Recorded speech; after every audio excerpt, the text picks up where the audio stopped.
Po pertraukėlės jūsų dėmesiui dar vienas gražiausių NKL savaitės epizodų 10-ukas. 10-oje vietoje Rasų žaidėjas Gediminas Butkus atlieka perdamą gudruolį Karolį Guščikui, kurio rankose atsidūręs kamuolys iškart grūdamas į Vilniaus komandos krepšį.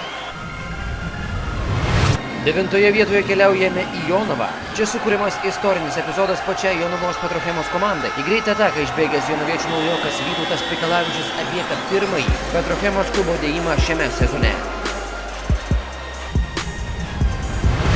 8-oje vietoje grįžtame į Jonavą.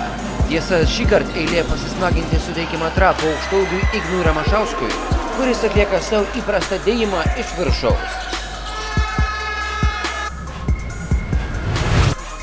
Palangos klubo lyderis Adomas Drungilas užkopė į 7-ąją vietą 10-uke už dėjimą, bei dar sykį visiems NKL gerbėjams pademonstruotą super suktuką, jau besileidžiant ant žemės.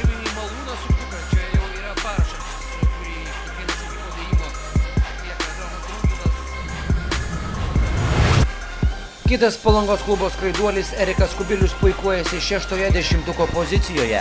Krepšininkas pratęsė Joniškio delikateso komandos agoniją Palangoje, sukurdamas gražiausią susitikimo epizodą.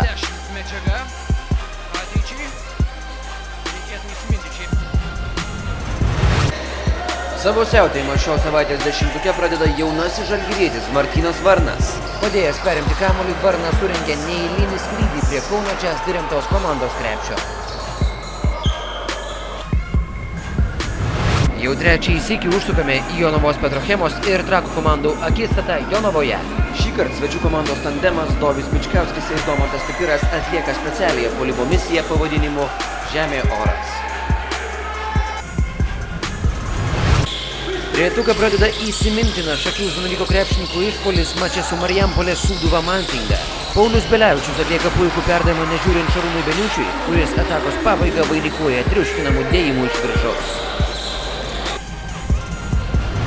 Martynas Varnas sugrįžta, kad pamalonintų mus dar vienu įspūdingu puolimo spektakliu. Žalgirio dublerių narys mistiniu būdu užbūrė visus savo oponentus iš Jazz diremtos ekipos ir neradęs kliūčių kelyje deda tašką atakoje bei užkopė į 2-ąją 10-uko vietą.